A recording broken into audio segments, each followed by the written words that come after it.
What's up, everyone? This is Silver Slayer. This is a really good video that I put together for you guys and gals today. I'm really excited about this. I do got to get something off my chest before we move on, because I know what happens when I bottle stuff like this.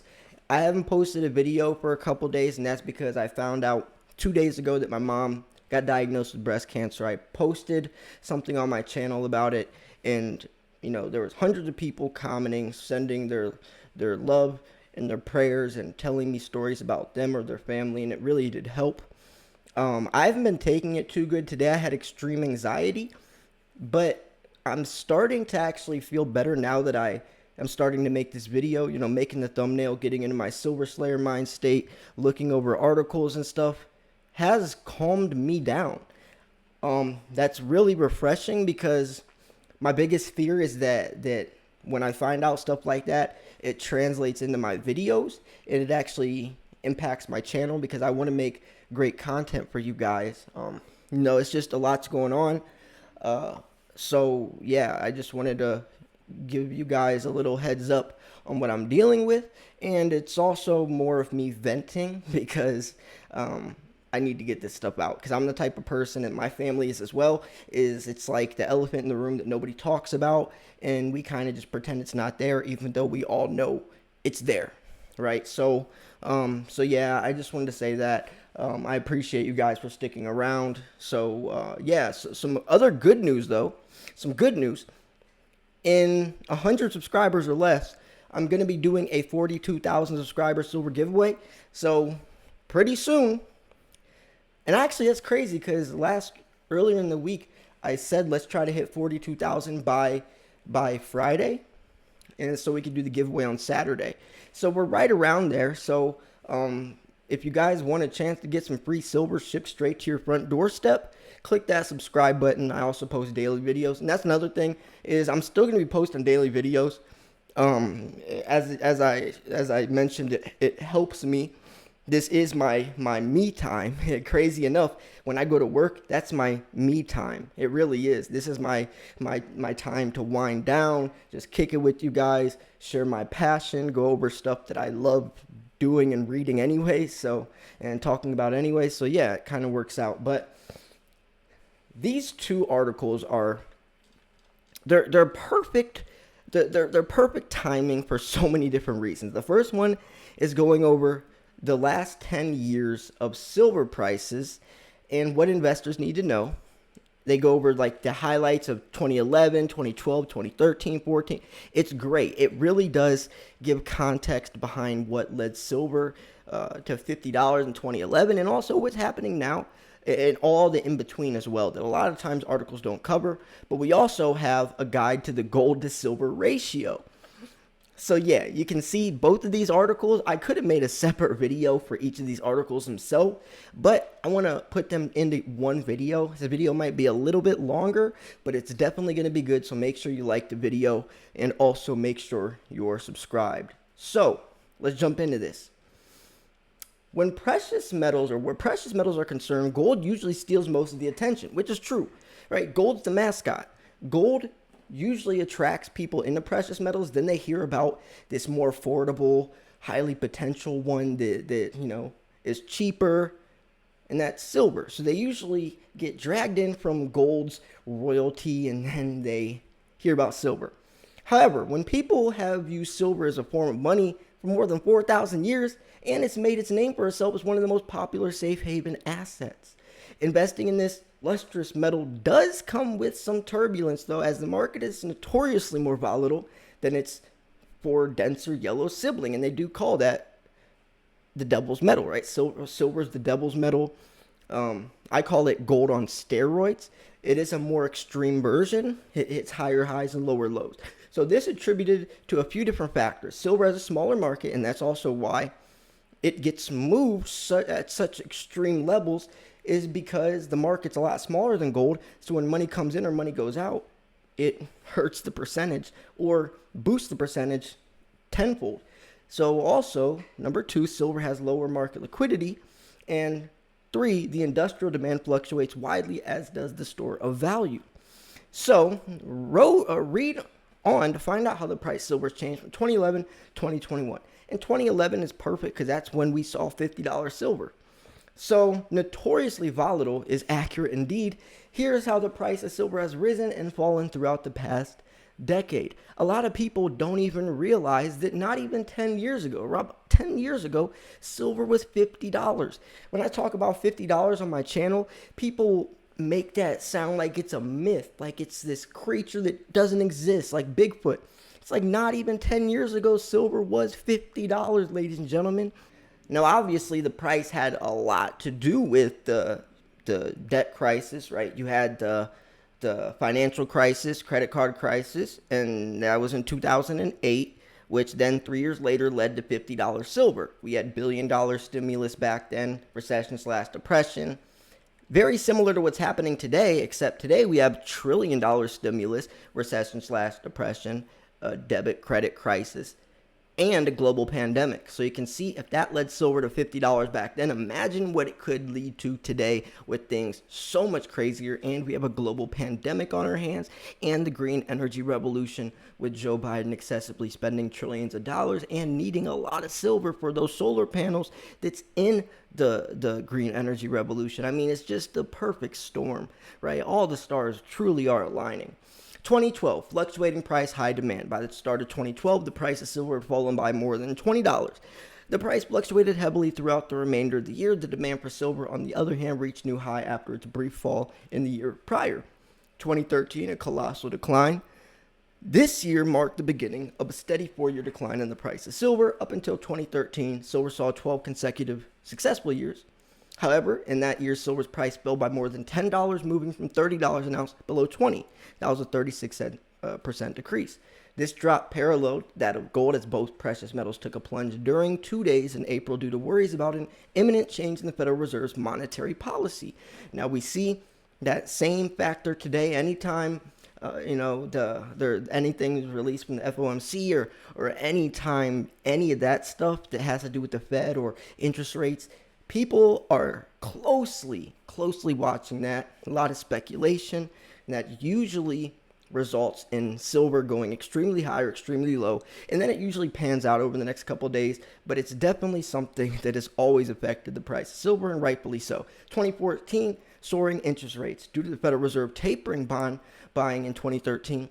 The interest rates for silver increased throughout the following year. This contributed to a steady decline in the precious metals price. 2015, a steady fall, although investment forecasters such as Commerce Bank, Citi Research, TD Securities predicted silver would make a mighty return in 2015. Their wishes went unfulfilled.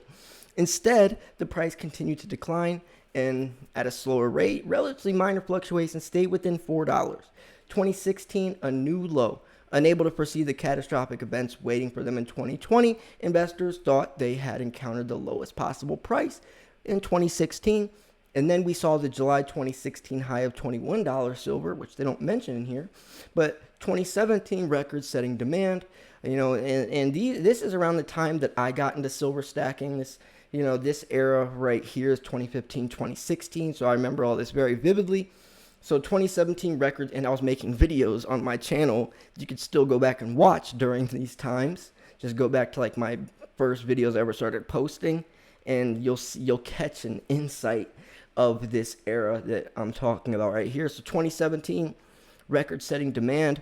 This was a steady, ongoing year for silver prices. Price fluctuated often, but never more than a few dollars. At its highest, the price was slightly above 18. At its lowest, it was close to 16.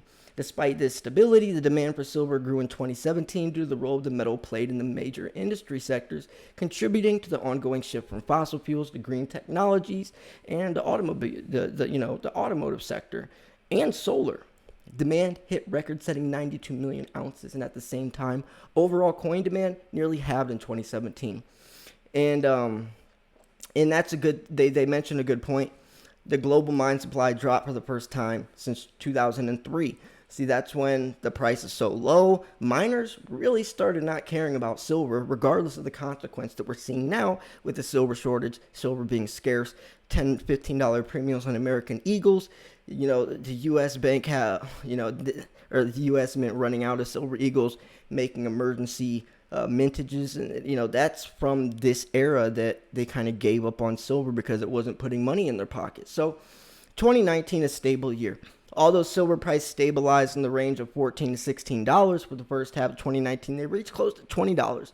And then remember, at the end of 2019, you also had the Saudi Arabian oil fields getting attacked. You had Iran tensions, U.S.-China trade negotiations, and then the pandemic, right? The unforeseen events of 2020 wrought havoc on numerous markets, yet silver rose by 50%. It's not saying much, though, as the price dropped to its lowest point due to this pandemic, and that was $11.74 an ounce in March, which also set the gold to silver ratio 125 to 1, which is kind of going to go into this as well.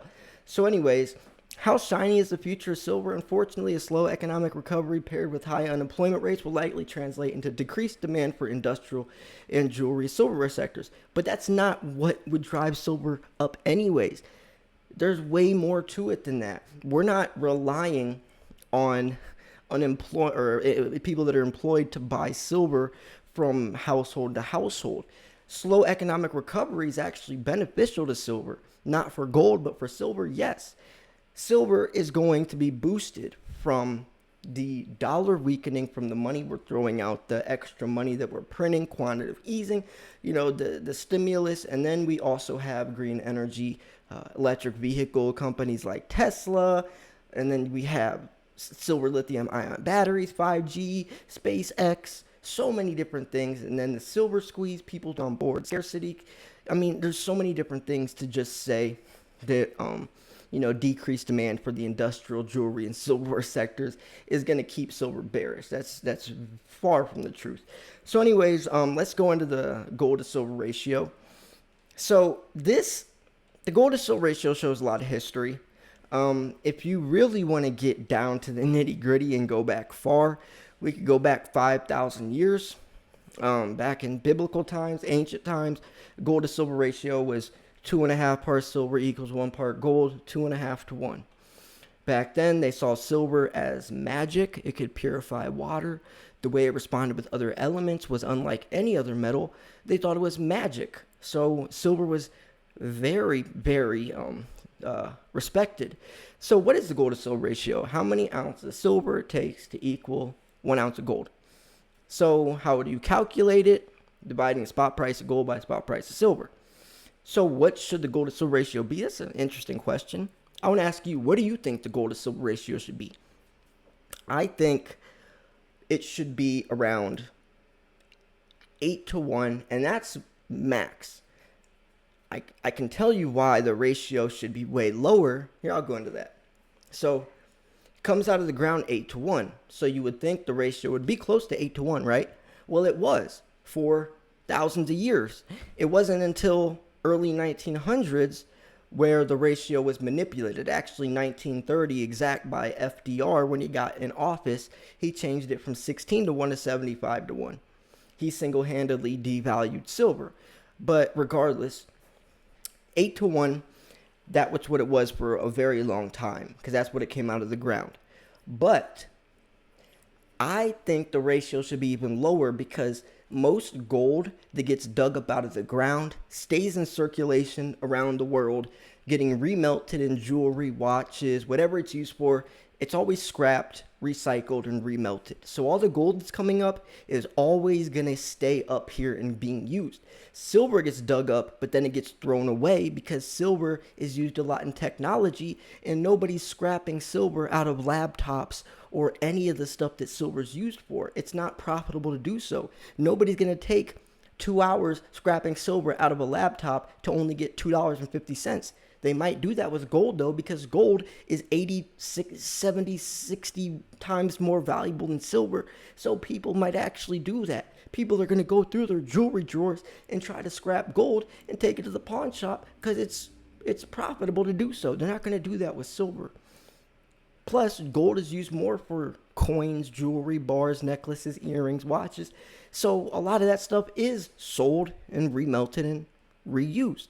So yes, it's 8 to 1, but the recirculating supply of gold is so high and the recirculating supply of silver is so low that it's actually a lot lower than that. So the gold to silver ratio should be lower than that if you're looking at comparative pricing.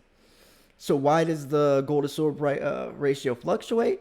Well, because evidently, well, here, I don't know why the gold to silver ratio is so directly correlated when they're used for two completely different things. I mean, yes, the gold to silver ratio is basically, it's not. I mean, people are gonna say that it has a life of its own. It really doesn't. If you look at a chart, they move almost identical. They really do, and I don't know why, because they're used for two completely different things. Gold is used for something completely different than silver. Now, trading gold to silver ratio, you can actually earn free gold or free silver by trading within the ratios. Let's say the gold to silver ratio is 100 to 1. So you trade 100 ounces of silver for 1 ounce of gold, right? So you start off with 100 ounces of silver, right? I'm about to teach you how you can actually earn free gold or free silver without spending a penny out of your pocket. So let's say you're sitting here and you have 100 ounces of silver, okay? Remember that. You started off with 100 ounces. Let's say you go to the local coin shop and trade your 100 ounces of silver for 1 ounce of gold. So now you only have an ounce of gold. But then let's say you hold on to your gold until the gold to silver ratio goes to 110. So then you can go back to the pawn shop, trade that 1 ounce of gold for 110 ounces of silver, and now you have 110 ounces of silver, and all you did was trade silver for gold and then gold back to silver. That's all you did. You got a free 10 ounces of silver without spending a single penny in your pocket. And some people do trade within that, but it's hard to determine when the top is, because a lot of times when the ratio is 110, people hold off because like maybe it's going to go to 120, and then I could, you know what I'm saying? So it's hard to tell when the top and the bottom is, and you have to only use bullion when you do that, because if not, you'll lose your money within the premiums. But anyways, I wanted to share this. I thought this was a lot of interesting information and definitely informative looking forwards with so many things going on. So I'm going to wrap this video up here. The link to these two articles will be in the description. Make sure you're subscribed if you want a chance to win some free silver. I appreciate you guys for listening, especially if you stuck around this long into the video. I can already tell I feel a little better just from, talking about this, getting it out, getting my feelings out, and also talking about something that I love so much, which is precious metals. So thanks for tuning in. This was Silver Slayer. I'll see you guys soon. Peace.